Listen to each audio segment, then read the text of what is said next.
ustedes, es una respuesta. ¿Se comporta? ¿Cómo? ¿Se comporta de qué? ¿Se comporta como un payaso, como Batman, Superman? ¿Cómo qué? La respuesta es se comporta como el mercado. Pero varios han puesto se comporta, se comporta, se comporta. Y lo demás, porque han visto ahí amortigua y el otro amplifica, esa es la respuesta. Amortigua. El otro amplifica. Si amplifica, quiere decir, si es menor, lo pone menor todavía. Si es mayor, el beta lo pone mayor todavía, ¿no? Y el amortigua es si el mercado hace una elevación, el amortiguar quiere decir que no lo eleva tanto. Es amortiguar. Después le puse un examen que lo hice con detalle, me tomé casi media hora para explicar cómo se obtiene un WACC. Y ninguno de ustedes ha respondido. Entonces la siguiente voy a hacer preguntas nada más de ese tipo, ¿no? Que ustedes piensen algo. De repente no sé qué va a pasar. Entonces ya sabemos que van a hacer preguntas abiertas. Listo, ¿no? Ahora sobre ese cuadro en el cual les expliqué, en el cual estaba que a medida que sube el precio de un metal, ¿qué pasa con la capacidad de planta? Pero con el tamaño del PIT. Se agranda. Y si se agranda el tamaño del PIT, ¿qué pasa con la producción? Se incrementa. Entonces, lo que dice ese cuadro es, conforme mejora el precio del metal, se incrementa la capacidad de producción. Así de simple. Uno me pone un rollo que me describen que en el eje de las abscisas de la ordenada, tal cosa, que en cada punto se ve una línea roja que va subiendo la producción, pero, señores, ya van a ser ingenieros. Vayan pensando como ingenieros.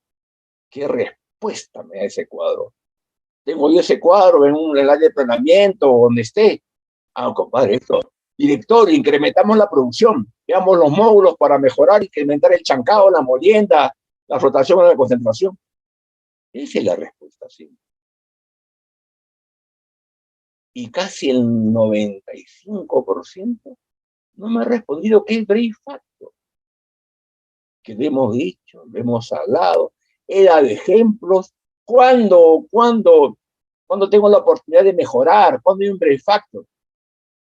Es un punto de limitación de un proceso, de un sistema de producción, que limita los requerimientos de producción y de la demanda. ¿Por qué? Eso te limita muchas cosas. Brain Factor, español, factor de frenaje, cuello de botella. En conclusión, eso le resta valor a la empresa. Los demás eran cosas del cuadrito que puse, que se estabiliza y estabiliza. Por favor, que no me respondan eso, soy el colmo. ¿Y qué ha pasado? Varios se han equivocado. Y cuando hablamos de las novelas, no sé, no quiero pensar mal, parece que uno lo ha escrito aparte para no decir que han entrado a donde estaba la exposición que hice, porque está el cuadro, no un pantallazo, y han copiado lo mismo. Pero como es un tema de ingeniería, yo asumo de que ustedes me dan respuesta número por número, y la cantidad va por decimales, 2 decimales. Si alguna respuesta fallaba en un decimal o una centésima, está mala respuesta. Si ustedes de los 6 ángulos, por ejemplo, un ángulo me decían un décimo, perdón, hablemos de un delta de L, no mejor el peso, me decían que uno de los pesos es diferente, toda respuesta de peso está mal. Pese a que tenga 1,33, pese a que tenga eso. Porque en la suma de los momentos va a variar en centésimas. ¿Y por qué uno es incisivo? ¿Por qué en la universidad uno es incisivo con los décimos, centésimos, milésimos? ¿Por qué? ¿Alguien me da una respuesta? A ver, levante la mano, por favor, si alguien tiene una respuesta del por qué se hace eso.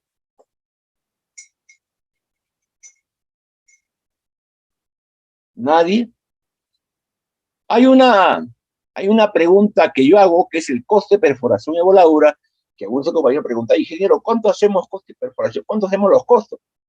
Es lo más sencillo. Si ya sabemos cuál es la longitud que voy a perforar, las brocas que voy a consumir, los factores de mantenimiento, es multiplicar ese suma. Pese a ello, Hay algunos que han puesto la respuesta y han puesto 0.42. ¿Por qué era poner la respuesta? Porque simplemente yo confío en que ustedes no se van a engañar y van a hacer todo el procedimiento, ¿no? Para verificar. ¿Qué pasa si yo le pongo 60 centavos? .60 por tonelada. Y otro pone, dice, no, es 0.65. Entonces es 0.05 diferencia por tonelada. Si estamos hablando nosotros, estamos hablando de una producción, hablemos como Cerro Verde, ¿no? Cerro Verde. Hablemos con Cerro Verde que están entre 150.000 toneladas y esto lo multiplicamos por 0.05. Sale 17.500 toneladas, $17.500 diario. Solo perforación de voladora. Y no puede ser, somos ingenieros. Por eso usamos decimales. Porque los decimales valen para nosotros, valen para un cálculo, valen para una estimación de costos, valen para reducir un factor o eliminarlo, valen para optimizar muchas cosas. Entonces, por eso nosotros somos ingenieros que buscamos los décimos, centésimos, milésimos. Y depende para qué lo requerimos. Por ejemplo, cuando yo pregunto altura de banco, unos me han puesto 17.95, 17.86. Pregunta, ¿quién ha visto un banco de 17.90 o 17.86? Díganme ustedes, ¿han visto un banco así? O busquen en internet. O sea, hay un banco en una mina que mira eso, 17.86. No existe. Los bancos son números pares o números enteros.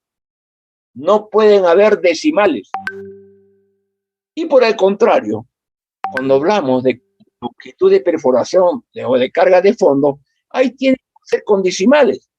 ¿Por qué tienen que ser con decimales? Porque voy a cargar explosivo. Si cargo demasiado, eso va sumando, tengo una mala fragmentación, aparte del costo. Si lo redondeo, estoy cayendo en exceso o en defecto, problemas, sobre voladura o mucha bolonería, o mala fragmentación. Señores, francamente, yo me pongo a pensar, voy a imaginar que ustedes no han visto una respuesta, porque yo pedía respuesta que ustedes han desarrollado, estoy imaginando eso, no estoy imaginando otra cosa. Pero para la próxima, por si acaso, voy a cambiar los datos de lo que fue, para que sí trabaje. Porque el examen es increíble, era para sacarse 20 acá, fácil. Me tomaban este examen en mi época. Primeramente que el profesor Jorge Díaz Arqueda, que fue un profesor y en paz descanse, le gustaba el cálculo todo el tiempo y tenías tú que calcular. Y en tus 2 horas de examen era una pregunta, con subpreguntas. Si hacías algo mal en el primer paso, de hecho que estaba mal el segundo, tercero, cuarto. Entonces bien podías sacar 16 como podías sacar 0,0. Así de simple. Y en promedio la gente sacaba igual 11. Yo digo, oye, pero ¿qué pasa? Supuestamente ahora tenemos más información, todos tienen una mejor toma de decisiones, debería elevarse el nivel, ¿no? Yo he puesto uno fácil para que yo calculé, este para que saquen promedio 14, porque en el final sí, sin piedad. Bueno, se mantiene lo del final, pero no han aprovechado. Algunos han aprovechado. Y eso algo tan simple. Qué bárbaro, algo tan simple, que son preguntas tipo, podríamos decir, que todo el mundo sabe. Y eso, bueno, que es métodos superficiales, el cálculo de las novelas, casi no lo hacen no lo hacen los de el tiempo que yo lleve, no usamos eso, esta de esa manera. Pero ahora sí nos importa. ¿Por qué nos importa? ¿Alguien tiene idea por qué nos importa ver esta de luz?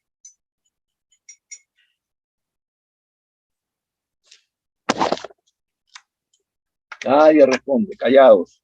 Yo pregunto y pregunto y pregunto y ustedes no preguntan, no aprovechan el conocimiento. Señores, porque estamos entrando en un cambio climático. Interrogación, ¿y qué tiene que ver? Si hay cambio climático, donde antes no llovía, llueve. Y donde llueve, ya no llueve o llovía. Quiere decir que los factores climáticos están cambiando. El nivel, bueno, yo pienso que es registro, o sea, que el nivel de sismicidad se ha incrementado. Quiere decir que las condiciones de un yacimiento o depósito están cambiando por el cambio climático. De ahí, ustedes han visto, presas que se han desbordado en Brasil hace unos años, tres presas en Perú que han colapsado, minas que han tenido un deslizamiento por no llevar una buena estabilidad. Entonces, como parte de explotación superficial, es necesario conocer cómo viene esto.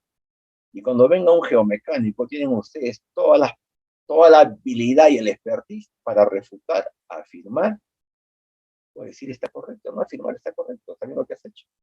Muéstrame tu cálculo. ¿Está todo bien? Sí. O en todo caso, cuando entremos nosotros a este cálculo de las novelas, ¿no? ¿Por qué método? Selenius, excelente, hazlo por Selenius, que es lo más aconsejable que se usa, es lo más claro, ¿no? Lo más claro. Y bueno, este era mi comentario con respecto al examen parcial. Pregunta, señores Santiago, para comenzar la clase. ¿Alguna pregunta, por favor?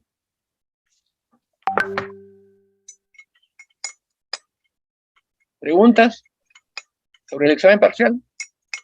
Ingeniero, Dígame, señor Iván Vicente, dígame. en la parte de las 58 a las 63, nos dice que son 3 pulgadas. Sí. Eh, en en la clase decía considerar 90 milímetros, pero en el examen le preguntamos si decía considerar, multiplíquenlo por el dato, ¿no? El dato era 25,4 creo, y si lo Señores, multiplicamos saldría 76 milímetros. señor, a esta altura que ya estamos, ustedes están en el octavo ciclo, que vengan a preguntarme a cuánto equivale una pulgada, por favor, no No, somos máquinas. mi duda es que sale distinto, mi ingeniero, si lo considero 76,2 los 3 Y sale milímetros, distinto. los valores. ¿Qué valores? ¿De qué pregunta me estás Los hablando? valores del borde en práctico, del espaciamiento, de la longitud, de la carga de fondo, carga de columna, el consumo específico, o sea, todo varía, pues. Usted estuvo en la clase que dimos y puse este problema. Eso estuvo en la Sí, clase, ¿no es cierto? por eso en la clase decía Que era consideren, repetir lo que hice en clase, nada más. Ingeniero, disculpe, ¿me escucha? Y le escucho, el señor Huerta. Sí, yo hice la consulta, ingeniero, en el examen Claro. acerca, bueno, en realidad no fue, la pregunta no fue a cuánto equivalen las 3 pulgadas, sino fue utilizar el valor exacto de la conversión o de lo que usted de repente lo aproximó en clase, que fue a 90 milímetros. Entonces, usted mencionó, oh, hagan la conversión exacta, señores, nos dijo. Entonces nosotros hicimos la conversión exacta, yo creo por eso es que el compañero también de repente va a su reclamo por ahí, y no sé si usted al momento de revisar el examen ha comparado con su PPT o ha comparado con los valores nuevos, porque Mire, si, en este caso, déjame decir, ajá, acá hemos hecho 6 preguntas, las cuales lo vimos en clase, y pusimos un valor de 90. Ok. Imaginemos que usemos el exacto. Usted ha hecho la prueba, ¿cuál es la diferencia? En el borde, ninguna. En el espaciamiento, ninguna. ¿Por qué? Porque estamos yendo al décimo. En una estamos yendo al centésimo. Ninguna variación. Lo que la mayoría se ha equivocado es en la longitud de perforación, que ingeniero, han reducido y han puesto 22, por ejemplo, algunos. Y no es 22, es 22,2. Ese es el tema. Y de ahí, ingeniero, si un dato de todo lo que yo pregunto perforación y esquema, ¿está fallando uno de los datos? Está mala pregunta, mala la respuesta. Entonces, esa es la diferencia. Lo que Como es ocurre tan es que, fácil, yo estoy pidiendo acá algo que me respondan ustedes preciso, así como ustedes me han respondido con algunas, por ejemplo, las 5 S, obviamente yo hablo español, pero las 5 S son en japonés. Entonces se pone en español y en japonés. Es lo que yo dije y hablé. Nada más. Ahora volviendo a su tema de las preguntas de este tipo. Simplemente no es como la altura de banco que yo puedo redondear. En la longitud tiene que ser exacto porque la longitud exacta te da una carga específica exacta porque es un costo de dinero. ¿Se dan cuenta? Y eso se lo dejo a su criterio. Ustedes van a preguntar, ingeniero, ¿de acá avanzo 5 centímetros o ahorita volteo? Por favor, por favor. Eso puedo hacer con mi hijo que sabe el Ingeniero. colegio. yo Dígame, señor. particularmente, sí observé una variación en el Burden, y bueno, en realidad yo todos los cálculos, yo tengo el Excel incluso, solamente he cambiado de dato, como le digo, y lo he hecho correr, y la aproximación de mi Excel está a dos centésimos. Y bueno, no, en realidad sí hubo variación entre Ahí va, mira, si sigues tú, el yo asumí una cantidad cuando hice la exposición de este problema, y ustedes asuman otra, simplemente, ¿cuál es la respuesta correcta? ¿Cuál es la respuesta correcta? ¿Cuál es? La respuesta Ingeniero, sale pero por... eso se le preguntó en el examen, porque en el problema Ya, en el planteado, examen primero, miren, en el examen, ustedes que me preguntaron, en el, hablando de esto, en eso no han fallado casi ni uno, porque por está eso, igualito. Solo han fallado en lo que es longitud, que es 22.2, y no han puesto 22. no, Nada más. El resto, el burden práctico, el espaciamiento, pero digo, todo eso está bien, eso no es problema. Es la longitud que han fallado, que es diferente. A mí sí me salió 22 con el valor exacto que sale en la conversión, y eso debería estar, pues, porque como le menciona el compañero también, se le ha consultado en el examen. Otra cosa es tomarlo a nuestro criterio, ¿no? Eso en realidad ahí sí hubiera sido el error. ¿Coge mi Pero respuesta? Cuando fue el examen, cogí mi respuesta. sí, lo dijo que hagan la conversión exacta. Así fue su respuesta. Sí, Sí, conversión exacta. sí, sí, trabajen con la conversión exacta, dijo. ¿Está bien? exacto. Sí.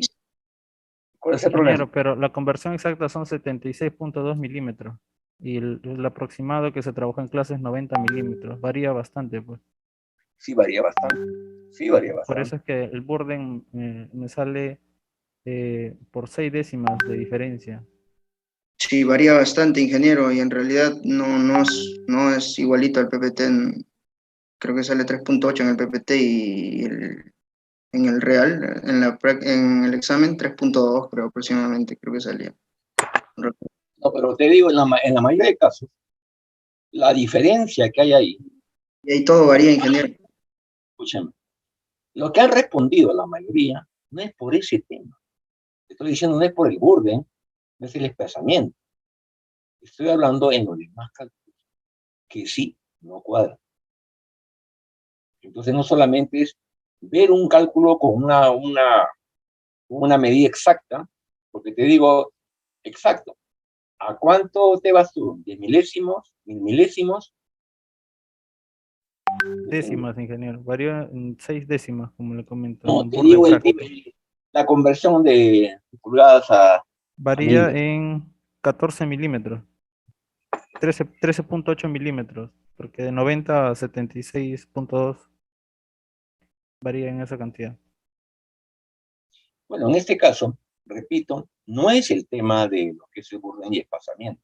No es el problema. No es el problema. Ahí, a los que han estado, no hay problema. Para mí es el problema en los demás que vienen. Ahí está el problema. Que hay sí una gran diferencia. Y aparte de eso, que se han equivocado en cosas tan simples como colocar unidades. Lo dije Vean bien las unidades. Han puesto el número y no han puesto unidades. Miren, cosas tan simples. Simples. Esa es una pregunta, que en sí es la pregunta para mí la que menos importa, sino para mí la que más importaba, entre comillas, era la de perforación y voladura y costo, ¿no? Y la otra era que si se ha equivocado, digo, es para que saquen ustedes buena nota. En altura de banco, por ejemplo, como les digo, han puesto con décimas o centésimas, cuando eso no medita, por ejemplo, ¿no? Otra cosa, otro tema es, le dije, la novela. Yo tengo el cálculo exacto y se va, algunos han redondeado, algunos los he considerado, a otros no, porque eran diferentes los valores que estaban cuando hicimos el ejemplo. Entonces, lo mínimo que pueden hacer es los ejemplos que he hecho en clase. Y a ver, díganme ustedes, a ver, señores, cuando ustedes dan un examen y les ponen así como en el ejemplo, bueno, voy a buscarlo acá, el que hablamos ahorita, que me está diciendo que el señor Ugarte y los demás, que me dicen, con un diámetro de 3 pulgadas, ¿ustedes qué pondrían? ¿Qué hacen cuando colocan un informe? ¿Qué hacen?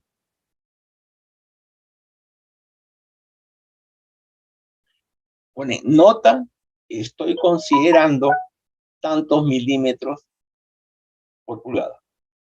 Es la nota. Es parte de un examen. Es como un informe. Tú puedes asumir muchas cosas, como 90, puedes asumir algo más exacto, pero tú pones la nota. Nota se asume tanto, listo. Es lo que ustedes tienen que colocar. Como les dije, en el caso, por ejemplo, de planeamiento, ¿no? Les hice una pregunta, algo simple de recursos inferidos, probadas, probables, y yo puse, como ya están en 10º ciclo, está en inglés, el cuadro. Como usted les puse acá, completar el cuadro, y me colocaron todo en español. Si todo lo demás está en el cuadro, está en inglés, ¿por qué voy a colocar los títulos en español? ¿Tiene sentido? No, es criterio. Cuando usted hace un informe, usted pone en el informe, se considera que la pulgada tiene tanto, se considera que las unidades son tantos, megapascales, que equivale a tanto, kilogramos newton metro cuadrado, colocan ustedes todas las abreviaturas que toman ustedes o consideraciones para un informe. Es lo que se hace. Entonces, cuando yo no estoy seguro, simplemente pongo no, te estoy calculando para una conversión de tanto a tanto. ¿Listo? Ahí está el problema. Ahí está la solución, no es el problema. Está la solución a ese problema. Que en sí no es problema. Porque era todo tan sencillo. Y no van a decirle que ha estado difícil.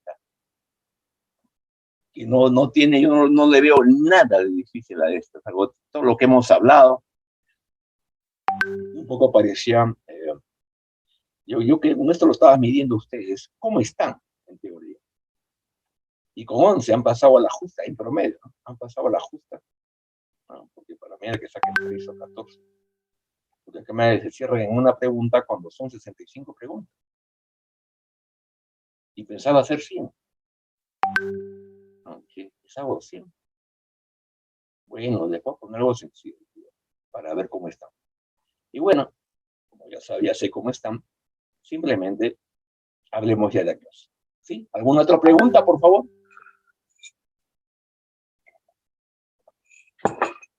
Listo, comenzamos.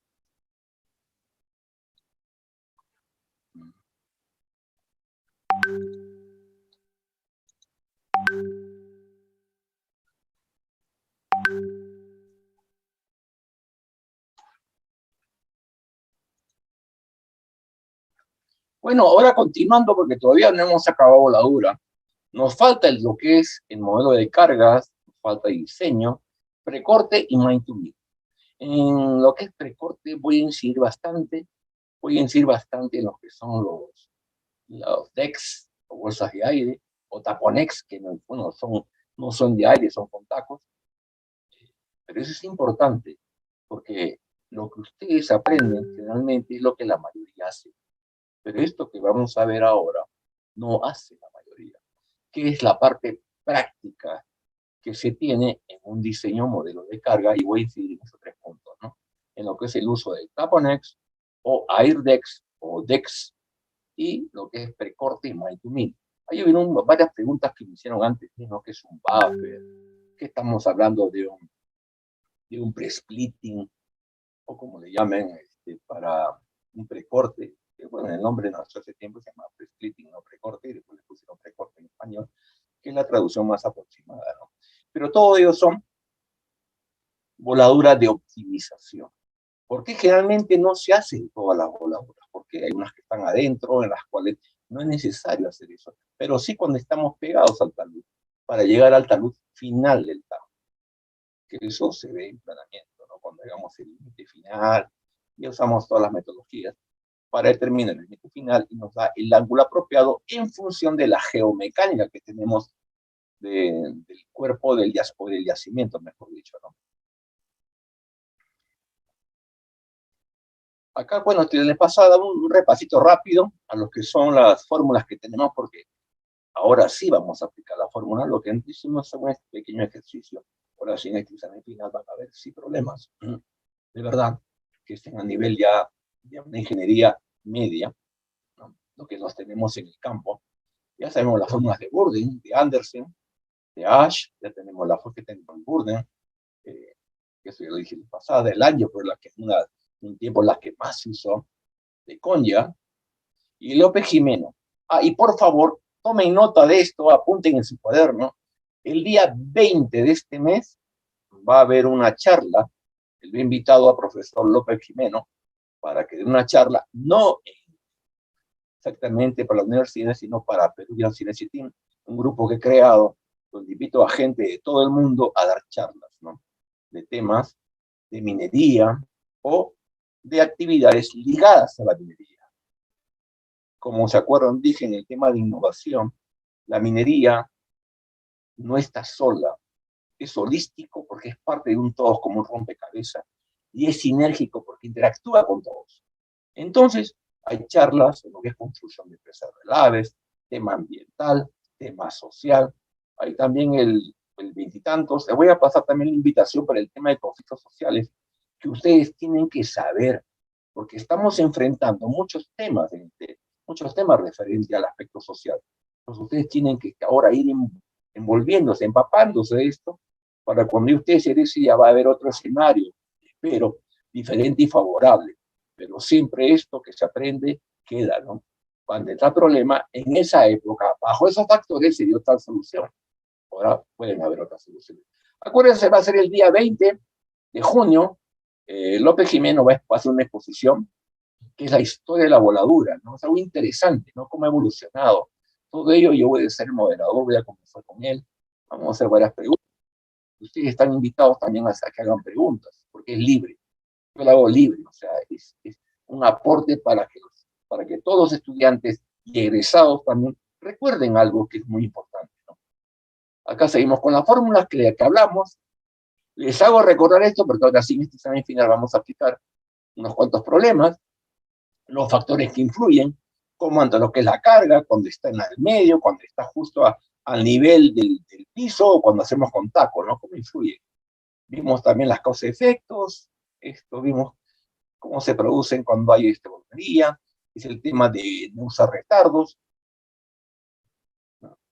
Vimos también las mallas de perforación, las mallas cuadradas, vimos la salida en cuña o en B, vimos cuando era por grupos, evaluamos cómo eran las salidas, ¿se acuerdan?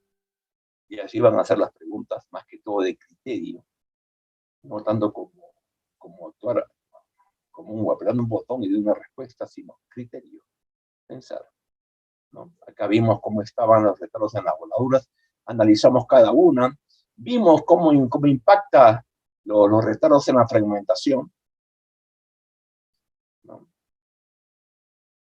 Vimos cómo es cómo es el explosivo, impacta también en la fragmentación. Hablamos del balance total de energía. Hablamos de desplazamiento de roca, y ahora sí vamos a hacer problemitas, ¿no? Hablamos también, bueno, seguimos con lo que es desplazamiento de roca, la evaluación de una voladura, hablamos la Stability Index de Hansen, ¿no? Para determinar la cantidad de explosivo,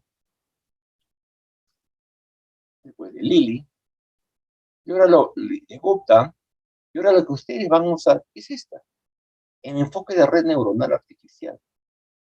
Lo demás, pero hay que saber la historia, hay que saber cómo evolucionó, hay que saber cómo se hacía, porque hay bastante gente que hace como están las fórmulas anteriores, pero lo que tenemos que hacer es ahora esto que estamos viendo, ¿no? Que es la red neuronal artificial. Que es lo que nosotros vamos a ver. Entonces es una ecuación que tiene que ver con varios aspectos, ¿no es cierto? Está en función de la estabilidad o el índice de versatilidad.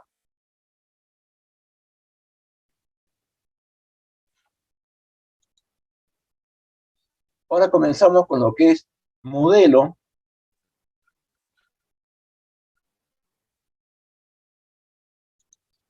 de carga de taladro, ¿no? Acá tenemos, por ejemplo, que saber sobre la energía total liberada que existe, ¿no? La energía de deformación y la energía de burbuja que se crea adentro primero, ¿no? Hay unas que son implosiones y otras son explosiones. Explosiones es cuando va de la parte interna hacia afuera, implosión de la parte interna hacia adentro. Ahora los nuevos explosivos militares, por ejemplo, ya se crean muchos armamentos implosivos. Simplemente ya no impacta cuando quieren tener un objetivo preciso, solamente daña el objetivo preciso, porque implosiona, se va hacia adentro. Y esto se determina más aún cuando tenemos rocas muy fuertes, ¿no? Es la cantidad de energía que necesita para liberarla o romperla. Y con las frágiles para no usar tanta energía, ¿no? Hay que ver con qué confinamiento adecuado tenemos que para que no quede ningún espacio libre.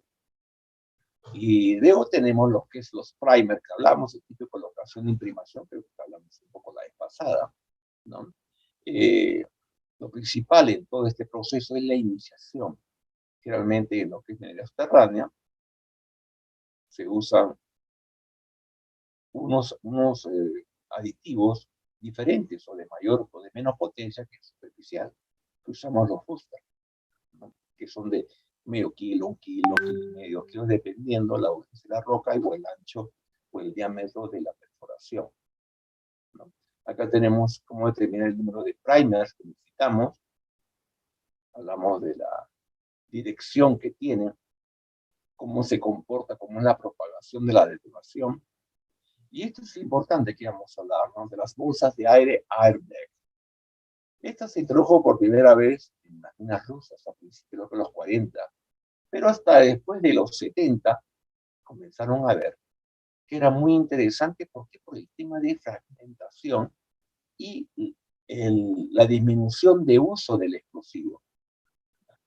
Entonces, se dieron cuenta que cuando tenían esas bolsas de aire, se mejoraba, ¿no? La fragmentación y la cantidad de explosivos se reducía. Entonces, porque hay un ahorro general, ¿no? Menos explosivo, menos cantidad, mejor fragmentación, es algo bueno, ¿no?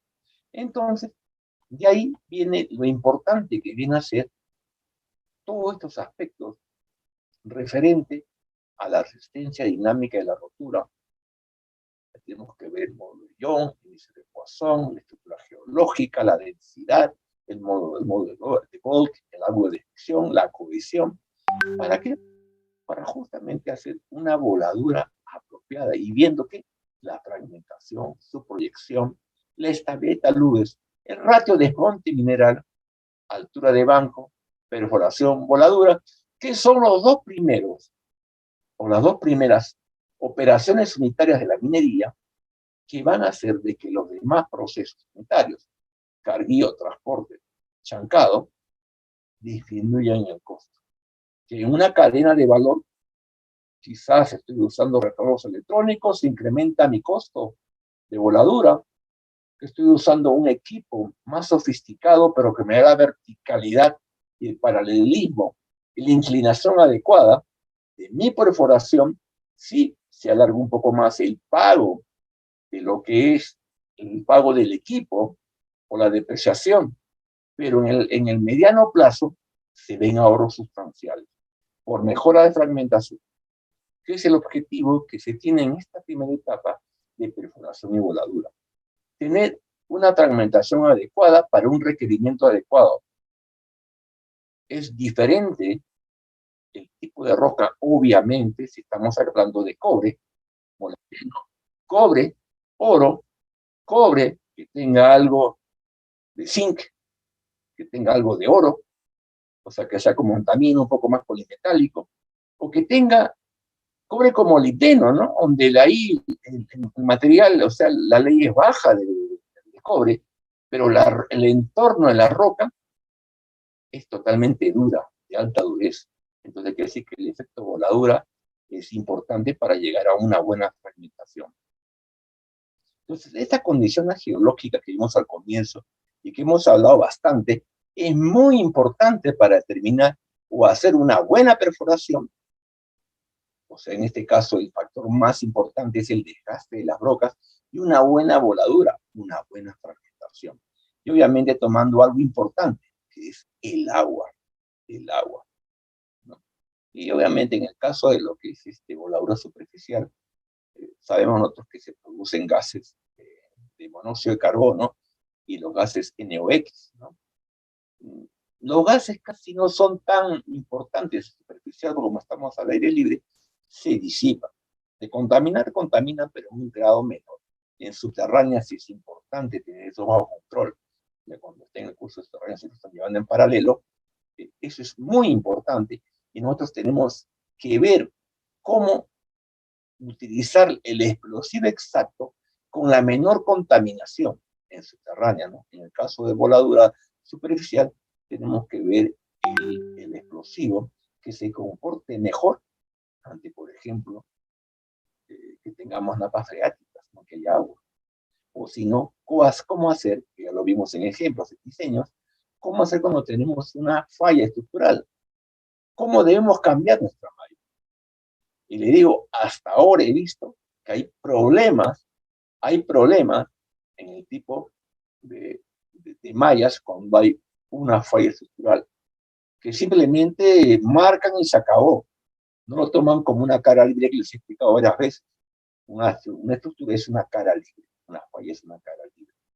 Y es como decir, al ser cara libre, ya tienes un burden en ambos lados, ¿no? Tanto con la cara libre real y la otra con la falla, dos burdens. Pues, cuidado, hay que hacer una evaluación muy cuidadosa, que criterio del ingeniero. Y acá, en el ejemplo que hicimos, ¿cómo se propaga?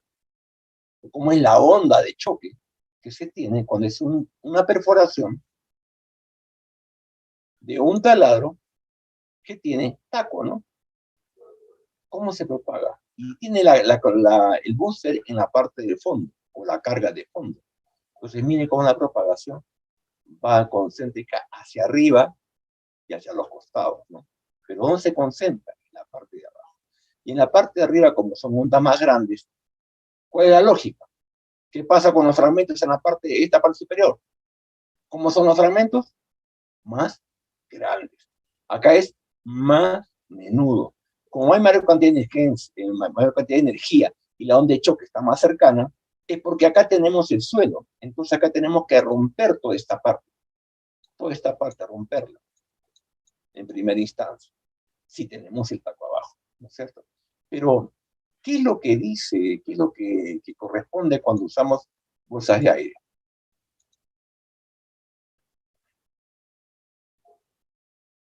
Por ejemplo, acá tenemos un ejemplo de bolsas de aire, ¿no? ¿Y cuáles son sus efectos, no? Por ejemplo, acá tenemos una bolsa de aire en la parte del fondo, en la parte intermedia. Acá tenemos igual en el fondo y en la parte alta. Acá en la parte alta también, y acá una en la parte del medio y en la parte de abajo. Cuando es bolsa de aire quiere decir, acá se usa como un tapón y acá se carga el explosivo, ¿no? Y acá se carga el explosivo. Y acá se carga el explosivo. A partir de acá. Y acá es aire. Y la otra condición es de que no hay sobreperforación. No hay sobreperforación. Esas son las diferencias. Hay varias exposiciones que se han hecho al respecto. Y cuando se usan estas bolsas de aire, es por ejemplo de que las ondas de choque y tensión se comportan de una manera diferente. ¿Cómo?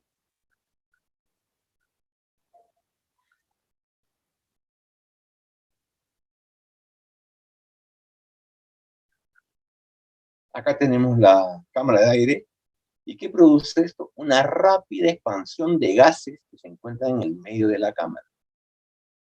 Van en este sentido y en este sentido, y de acá va hacia los costados, ¿no? Y la presión que se tiene en la cámara de aire tiene una mayor duración. En las que no usan tienen una corta duración. Si hay presión, quiere decir que hay un mayor efecto rompedor, o sea, hay mayor efecto rompedor que va, por obvias razones, se incrementa la fragmentación. Acá vemos, por ejemplo, ¿se acuerdan cuando vimos cómo comenzaba en el otro ejemplo? Que era en la parte inferior donde se producía a irradiar todo esto, ¿no? Acá es diferente. Es la columna de carga y va de esta forma, concéntrica, ¿no? Y eso hace de que nosotros tengamos una mayor fragmentación, o mejor fragmentación, porque las ondas son uniformes. Quiere decir la mejor fragmentación E o U, y también uniforme, ¿no? Que no ocurre cuando tenemos en otra forma, ¿no? Miren cómo es el ejemplo cuando ya que le tenemos una cámara de aire mucho mayor. Miren cómo se va, cómo va deformándose las ondas, ¿no?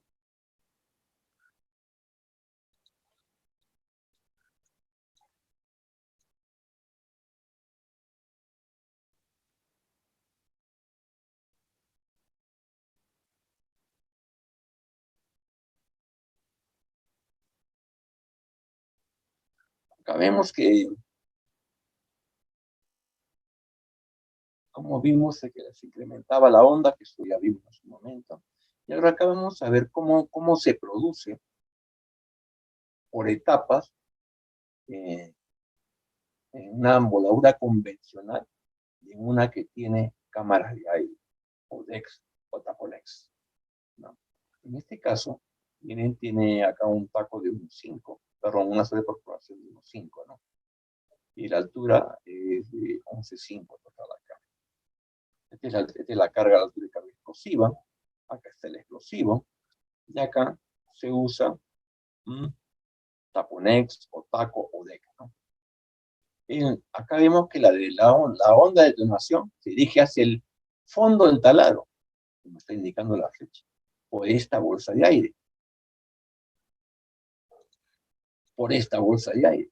Se va hacia el fondo del taladro.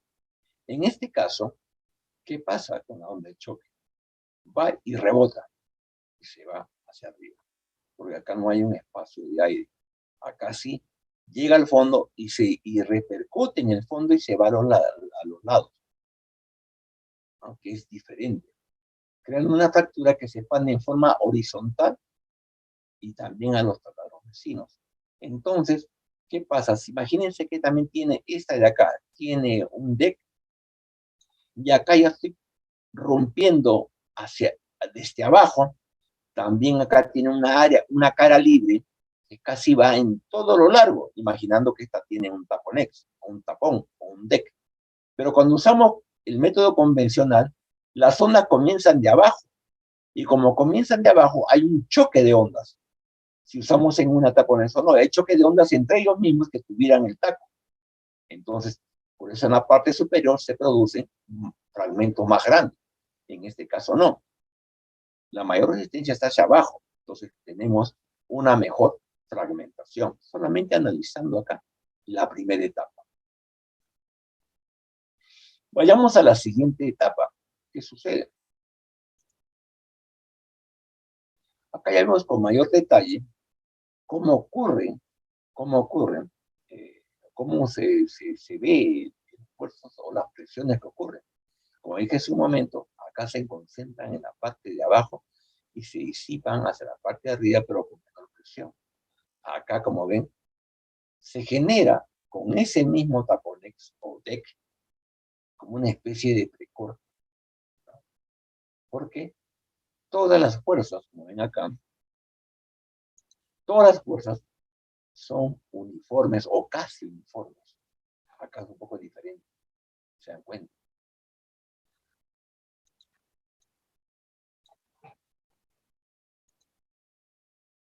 En una tercera etapa, vemos, ¿no?, con la cámara de aire que hay un equilibrio de presiones.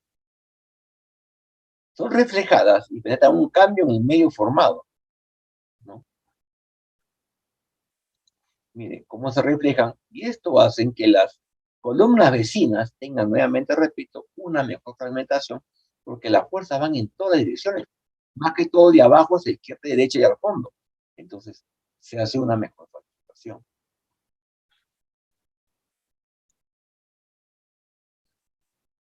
En la cuarta etapa, ya vemos ondas de tensión reflejadas de vueltas a la formación rocosa, ¿no? Y ondas de choque reflejadas con mayor intensidad que forman las ondas de tensión.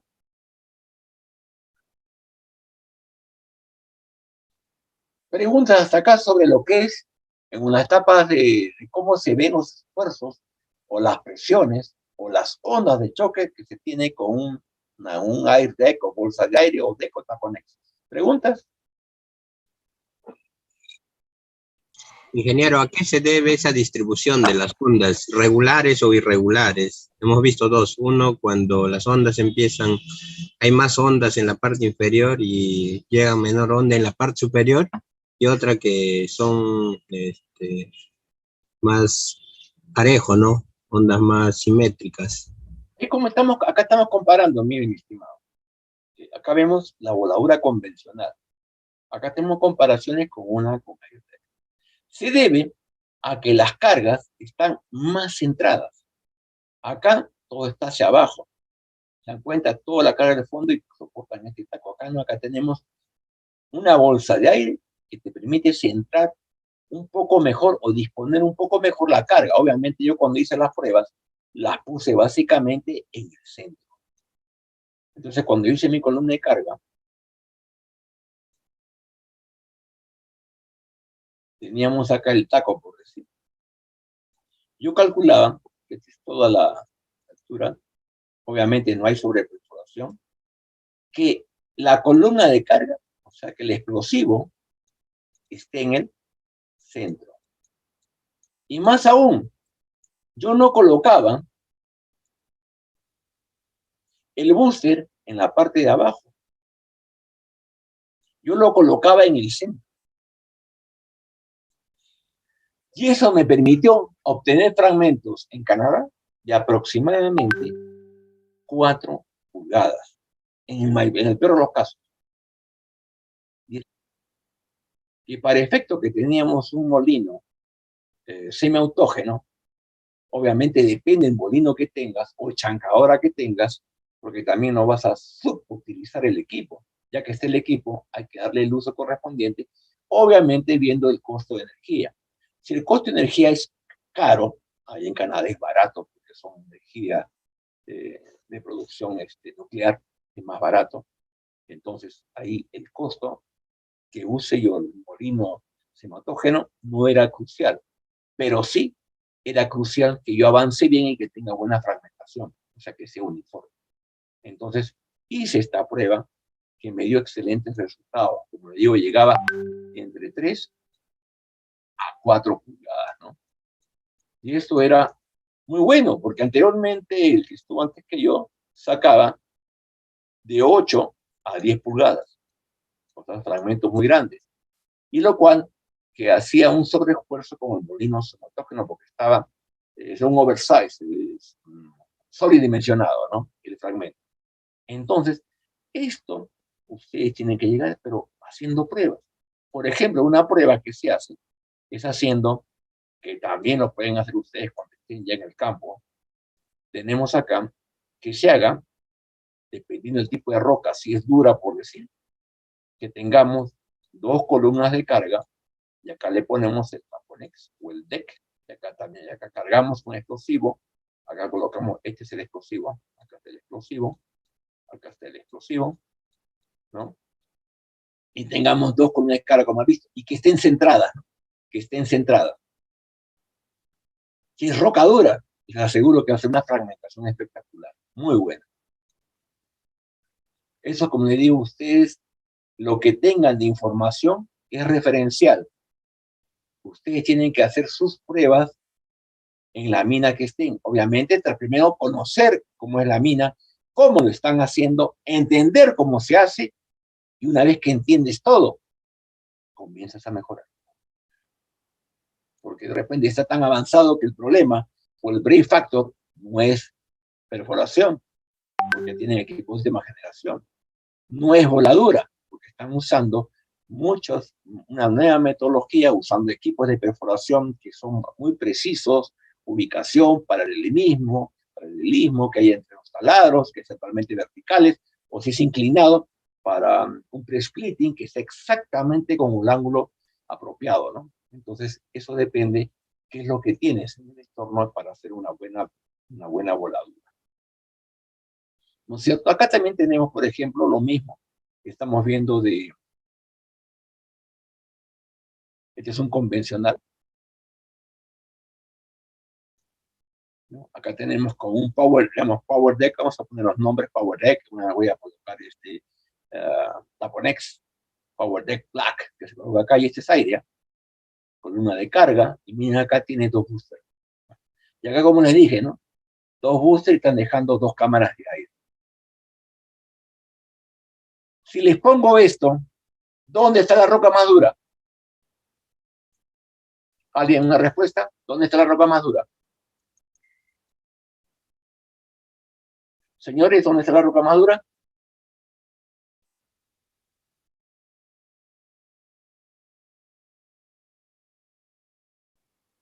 En la A, ingeniero. Hablando de, bueno, este de acá es obviamente que dura acá, pero está hablando cuando se usan, en este caso, Power Decks.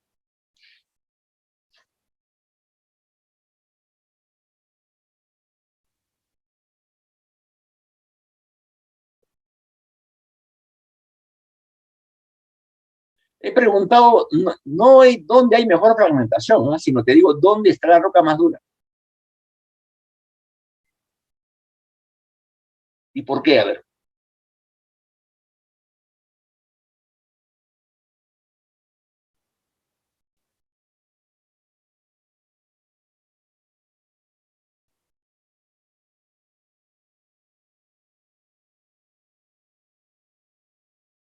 En la B, ingeniero, ¿Por qué? porque tiene mayor cantidad de explosivos.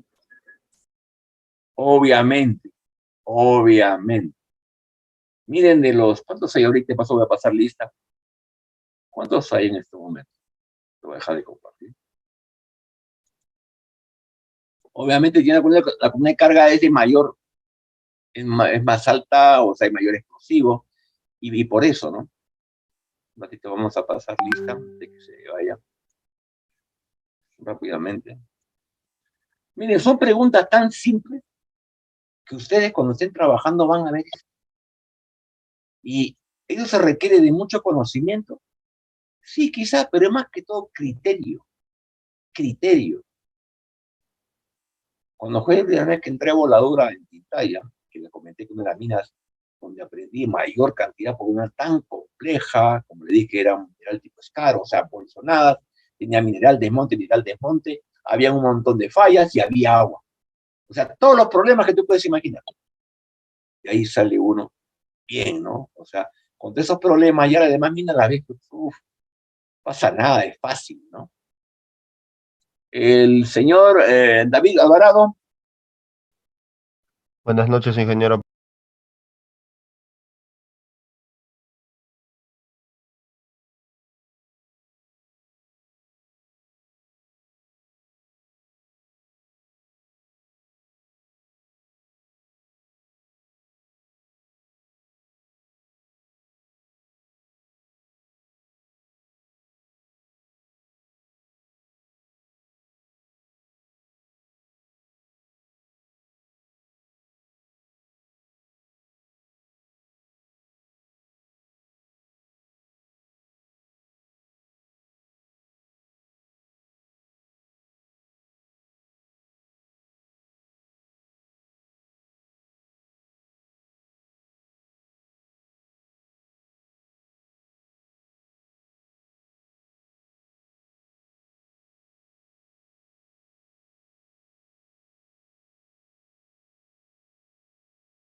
break factor.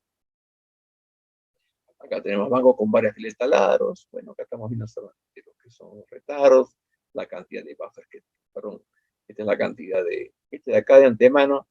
Ustedes ven esto, ¿qué cosa es? Si ven así, de hecho, que es precorte. Tienen un montón de pequeños cebos o iniciadores y estos son unidos mediante un cordón detonante. En algunos casos, dependiendo la dureza de la roca, cuando yo tenía zona blanda, no les coloca explosivos.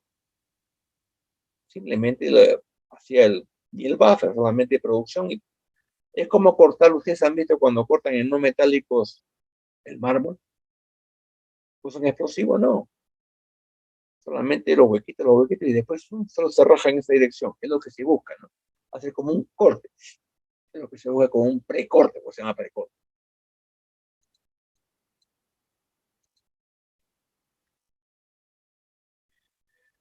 Factores que influyen en la voladura, obviamente la altura del banco, la del borden, la carga de columna, la carga de fondo, el resultado del piso, ¿no? Factores que influyen. El resultado de una voladura se mide por la fragmentación, el desplazamiento, el perfil de la fila, las fallas, las vibraciones del suelo, el fly rock y el air blast. En esto, cuando ustedes estén en voladura, tienen que tener bajo control todas estas variables, todas. Básicamente, lo que principal se tiene son las vibraciones del suelo, ¿no? Y los fly rock, que son las principales vibraciones, que es muy importante, ¿no? Ya para el tema operativo, este es para el tema de seguridad, para el tema operativo vemos ya la fragmentación, desplazamiento, perfil de la pila, todo eso. ¿Qué tenemos que tener en cuenta siempre? El factor de potencia, ¿no? Lo que es la dirección de la voladura, para donde quiero que salga, el número de caras libres, disponibles por una disposición sin más energía en las ondas, tensión reflejada. Se puede disparar con mayor número de taladros, en el caso de mayor número de caras libres, importante. El diámetro del taladro, importante. ¿Y cómo determino el diámetro del taladro? Obviamente, fórmulas, el año, por ejemplo, que te permite tener el diámetro del taladro, o como acá, que tenemos que el diámetro es igual a 0.001 o 0.02 de la altura, ¿cierto? Es algo que uno hace en el campo, ¿no? Pero ahora como tenemos tanto software, ya no hacemos eso, ya tenemos un software con todas las fórmulas que hay y automáticamente elige la mejor fórmula determinando lo que quieres tú obtener. Acuérdense que los software es una herramienta, lo repito varias veces, porque por el planeamiento les he hecho un examen con todos los datos geomecánicos para determinar el tipo de minado que debemos tener. Y me ponen, puede ser A, puede ser B o puede ser C. Yo les he preguntado, ¿cuál es el tipo de minado? Me responden como una computadora. La respuesta es que decida. Nosotros tenemos que decidir. Una máquina, un software no decide. Te da un camino, te da una o dos salidas. Tú con el criterio decides. Es igual en voladura. Todo lo que hago acá, después me va a salir de base para ver la combinación para camión. O si no, cargador frontal y camión. O retroexcavadora y camión. Entonces tenemos que tener con el diámetro, ¿no? Y acá está en función del diámetro con lo que respecta a la altura de banco, ¿no? Que están en pies. Por ejemplo, ¿no? ¿Cuál es la relación que tiene que haber? ¿Y uno puede guiarse por esto? Sí puede guiarse. Acuérdense, todo esto, sus formas, todos son referentes, que ya se han calculado. Cuando vayan a una mina, van a tener toda la información. Apréndanse toda la información porque es de la mina. Son los datos de la mina. Y de todo esto, ustedes van a plasmar estos datos en lo que tiene la mina. Van a ir por ahí cerca, ¿no? Un poquito más arriba, un poquito más abajo, pero por ahí cerca. Este es el estimado, ¿no? Acá hay dos grandes campos que no son preferidos y preferidos, ¿no? Que es por la experiencia y tantas pruebas que han hecho. Entonces son siempre estos, los gráficos son estimados, ¿no? La altura del banco, minería superficial, se determina por la máxima altura de corte, en este caso de una pala, ¿no? ¿Cuál es la altura máxima de corte? Y se decide por eso. Ese es un aspecto. Lo otro al revés, ¿no? ¿Cuál es lo que me conviene a mí? ¿Cuándo yo puedo cambiar de altura de banco o con respecto a qué puedo tener una altura de banco? ¿Qué otro factor me determina la altura de banco?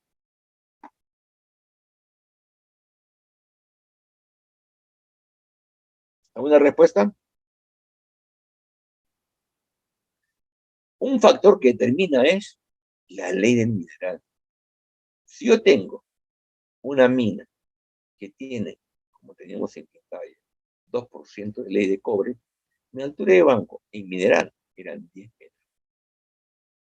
Porque tenía una cantidad suficiente para pagar mis equipos, que después lo incrementé a 15. ¿Por qué? Porque ya alquilé la maquinaria. Entonces, aquellos que tenía yo la maquinaria, ellos me colocaban la pala que yo quería para la altura. No, le puse 15. ¿Qué hice con eso? Incrementé la capacidad de producción. Incrementé la capacidad de producción. Así de simple. Obviamente, incrementando, viendo la capacidad que tenía mi planta. Mi planta tenía una capacidad nominal de 100.000 toneladas. Nominal, pero real puede llegar hasta 140. Al incrementar la altura de banco, mayor mineral, ya cubría a un 95% la capacidad instalada de mi planta. O sea, todo está relacionado. Acá estamos viendo solamente una parte que dice que es la capacidad de cuchara. ¿Cuánto puedo hacer con esa cuchara? ¿Cuánto para llenar un banco y en cuánto tiempo puedo terminar ese banco o en esa longitud o ese volumen que he roto, ¿no?